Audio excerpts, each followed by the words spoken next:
Ci stiamo accorgendo anche nel territorio di Treviso che la sanità pubblica sta calando, ovvero abbiamo tempi di attesa lunghi, abbiamo situazioni nella quale chi va in ospedale non spesso viene assistito, spesso si deve rivolgere al privato per avere assistenza. Parte da questa fotografia impietosa la CGIL trevigiana per lanciare la nuova mobilitazione in materia di salute e lavoro. Sul tavolo 2 proposte di legge di iniziativa popolare. La prima riguarda proprio il rafforzamento del Servizio Sanitario Nazionale. Serve fare un investimento nelle strutture sanitarie pubbliche con maggiori risorse e anche risorse sia economiche sia dal punto di vista di personale, quindi risorse umane. Al Sant'Artemio l'assemblea della CGIL è stata aperta da Monica Michelin, la mamma di Mattia Battistetti, il giovane morto in cantiere a Montebelluna a fine aprile del 2021. Sicurezza sul lavoro e logica stretta dei subappalti, infatti, sono facce della stessa medaglia. Appalti al ribasso significa assolutamente sicurezza zero,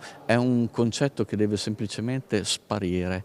Il fatto che oltre il 70% degli infortuni gravi e mortali avvenga nel mondo dell'appalto non è un caso, è un sistema deliberato. Da qui l'altra proposta di legge per equiparare diritti e tutele tra lavoratori di imprese committenti e appaltatrici. Anche chi lavora in appalto non deve avere delle condizioni normative di tutela e salariali inferiori a chi invece ha un regolare contratto e lavora per il committente. Non ci può in sostanza essere una differenza. La duplice raccolta firme è dunque al via e durerà fino all'autunno. Sara Pasqualin, detta mappa e obiettivi. Saremo al mercato di Treviso alla mattina, quindi dalle 9 a mezzogiorno, saremo davanti all'ospedale di Treviso, anche lì dalle 9 a mezzogiorno, saremo davanti all'ospedale di Castelfranco Veneto e saremo davanti all'ospedale di Conegliano. Io credo che la marca trevigiana abbia, i cittadini, i trevigiani abbiano anche loro molti problemi sulla sanità negli appalti,